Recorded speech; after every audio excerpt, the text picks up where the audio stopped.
I encountered a strange father and son during my graveyard shift and struggled to draw blood from the boy. When I finally did, it was deep blue, leaving me terrified and confused. Hello there. I'm a 32-year-old and I work as a phlebotomist at a small-town hospital. If you're not familiar with what phlebotomy is, basically, I'm the one who draws blood from patients and gets it ready for all kinds of tests. Last year, something happened with a patient that I've never experienced before or since. It's been stuck in my head ever since, and I'm hoping that writing about it might help clear things up. Maybe, just maybe, someone out there will believe me and help me make sense of it. I've been working at this hospital for about 4 years now, after spending the previous 4 at a nursing home. I didn't have the easiest upbringing and got mixed up with drugs for a bit, which is actually part of what led me into this line of work. Like I mentioned, the hospital I'm at now is really out in the sticks. There's a good 15 miles of woods right behind it. I used to take my smoke breaks out there before all this happened. I met this patient during the graveyard shift, also known as the overnight shift. I usually don't work those, since phlebotomy isn't exactly an urgent department that needs to be staffed late at night, but we were short on nurses back then. I had just settled in when the chief nursing officer told me they needed a draw done in room A145. I remember feeling a bit irritated as I made my way to the back of the hospital. Whoever did the intake had put this patient in a room all the way at the end of the hall, with about 20 empty rooms between them and any other patients we had that night. It was completely off the usual rounds. Room A145 was the only one with light seeping out from under the door. I knocked and announced myself before walking in, just like I always do.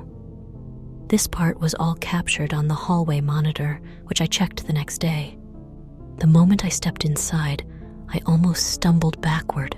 A man had pulled a chair from the far corner of the room, near the window, right up to the doorway. He was sitting there, facing the entrance, and jumped to his feet as soon as I walked in. Behind him, a boy was lying on the bed, and I could feel a cool breeze coming from outside.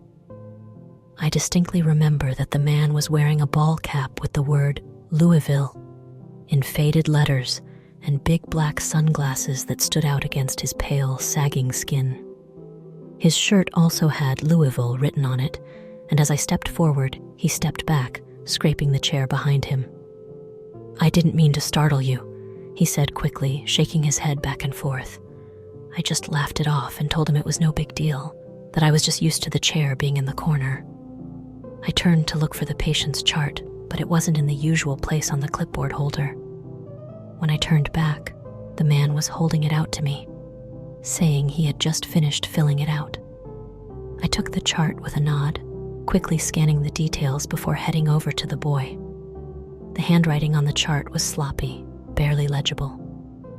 I don't recall every detail of my interaction with the boy, but I'm sure I went through my usual steps before drawing blood.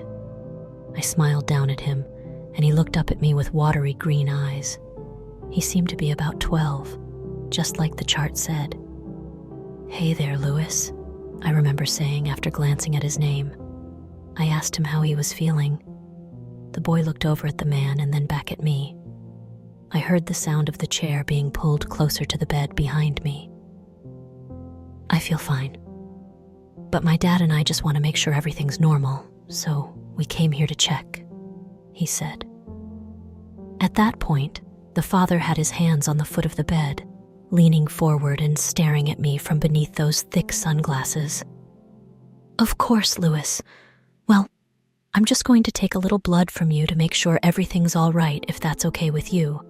It won't hurt at all," I told him, or something along those lines.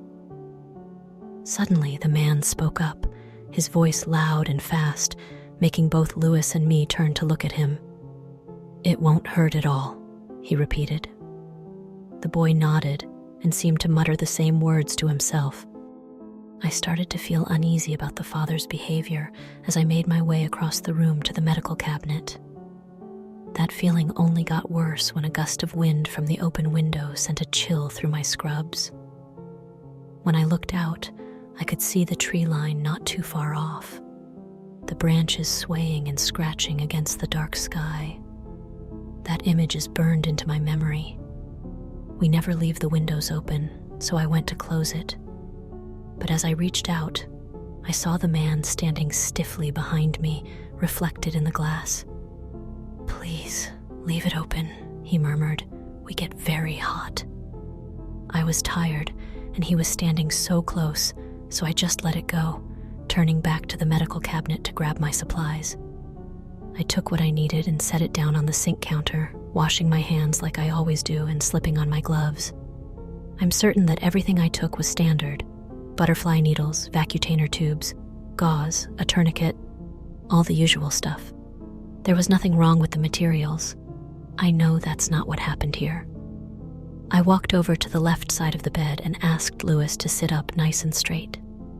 Normally, I'd prefer using a comfy chair, but they're a bit down the hall. "And you're already cozy in bed," I told him, which in hindsight was a pretty dumb thing to say instead of taking him to the draw room. From here, the details start to stand out more clearly in my mind. I placed the collection tubes and needle on the small table nearby, then carefully wrapped the tourniquet around the middle of his bicep. As I started feeling around the inside of his arm for a vein, he stared up at the ceiling with a solemn expression. That was the first sign something was off. As I pressed my fingers against the boy's arm, searching for those familiar vein lines, I came up empty. I pushed my thumb down harder, squinting in the dim light, hoping the blue traces would appear under his skin. After almost a full minute, confusion started to set in. I glanced up at the boy, who was still looking at me with those watery eyes. I figured I might as well try a puncture and see if I was just too tired to notice the veins. I prepped the needle, wiped the spot with alcohol, and aimed for the usual spot, hoping this was just a fluke. As I inserted the needle, I was waiting for that slight resistance, and then the soft pop that usually comes when you find the vein. But there was nothing. "I'm sorry. I'm going to have to try again," I said gently, the same line I always used when a vein was being tricky, though it rarely came to that. I pulled the needle out slowly, pressing a square of gauze on the area, then tried another spot. Again, nothing. After 6 failed attempts, I started to notice a few unsettling things. The first thing, which hit me as I pushed in the needle for the 3rd time, was that the boy didn't seem to feel any pain at all. It was like trying to insert an IV into someone who was unconscious. The second thing I picked up on, while withdrawing the needle for the 5th time, was that the gauze I was pressing against the puncture sites was still spotless. I flipped the white pad over in my hand, not seeing even a drop of blood. As I glanced at his arm, I could see the tiny holes where the needle had gone in, but no sign of blood. The third thing I realized, after my 6th failed attempt, was just how close the man had gotten to me during the whole process. Even though he had been on the other side of the hospital bed, he was now leaning over it, his hands gripping the mattress, his face barely a foot away from mine. I almost dropped the needle when I noticed him, and it unnerved me even more than the fact that I couldn't find any veins in Louis's arm. "Something's not right," the man breathed, and I instinctively slid my chair back to create some space. I set down the needle and stood up, moving toward the foot of the bed. The man mirrored my movements, quickly standing up and stepping in front of me with a few long strides. He spoke in a low, hushed voice from under his cap and sunglasses. "Please tell me what's wrong." He sounded genuinely nervous, but it didn't do anything to ease the growing unease I felt. I whispered back, "I'm sorry. I've just never seen anything like this before. I'm trying to find a vein to draw blood from, but I can't seem to locate one." The man paused, his hands fidgeting nervously. "What do you mean by that exactly?" I let out a nervous laugh, mostly from the awkwardness of the situation. For a moment, I wondered if there was a language barrier. I mean, I can't find the veins. You know, the blue lines filled with blood in his arm. I've never had trouble locating them like this before. "It's not normal," the man muttered, his head tilting slightly toward the window behind me. "It's okay, I'll talk to him. He's just a little nervous." I shook my head, still feeling puzzled. "I don't think it's nerves. Most kids are a bit scared of the pain, but Lewis doesn't even seem to notice it. I'm starting to worry that something might be wrong, maybe some kind of hypovolemia. His skin feels almost rubbery." The man began to shake his head, mimicking my motion. No. Pain and veins. He's fine. Let me speak to him for just a moment, and then you can check again." He was wringing his hands together now, and I couldn't help but notice how wrinkled his skin looked, almost too wrinkled for his age. The man quickly turned back toward the boy and took 3 long strides to his side, muttering something under his breath. I glanced over at the door, picturing the long stretch of hallway between me and the rest of the staff in the hospital. I wondered who had handled the intake for these two and whether the man would even understand if I asked for their insurance. My eyes drifted back to the open window, and I found myself wondering, more intensely this time, why it was open in the first place. The man's voice interrupted my thoughts. "Okay, he's ready." He was now standing next to my chair, one hand gripping the boy's shoulder tightly. A strange thought crossed my mind then. If I were to pull off his hat and sunglasses, the man might just fall apart like that girl with the ribbon around her neck in that old story. The idea gave me a chill. As I moved toward my chair, the man slipped behind it, his hand resting on the back of the seat. Looking at the two of them was starting to make me feel sick to my stomach. Once, we had a patient brought in who had smashed his knee against a rock while cliff diving, twisting his lower leg so badly that his foot ended up facing backward. The wrongness of seeing that is what I felt staring at this father and son. I sat down in the chair and focused on the boy, trying to ignore the heavy breathing of the man behind me. I grabbed a fresh needle for Lewis and reached out to start, but then my eyes widened in surprise. There, running up and down his arm, were thick blue veins, clear as day. I gripped his elbow and felt them pulsing under the skin. There was no doubt about it. They were there now. I could hear the man's breath quickening, almost like he was getting excited. I wasn't sure what to make of it. I wiped the crook of the boy's arm with alcohol and got the needle ready. Lewis's skin felt damp, even through my gloves. I noticed that his face and neck were glistening with sweat too. His skin had turned almost sticky. "I'm scared," Lewis croaked out, his voice rough and strained. His big, watery eyes met mine, and I saw some of his hair was sticking to his forehead because of the sweat. I paused, the needle hovering just above his arm, and leaned in closer. "Lewis, are you okay? Is something going on?" I asked, concern creeping into my voice. I could feel the man leaning over me, his presence making my skin crawl. The boy nodded. "I'm scared of the pain VJJ from the needle." "It won't hurt any more than it did last time, Lewis. It's okay," I said, trying to reassure him, though I was feeling pretty confused myself.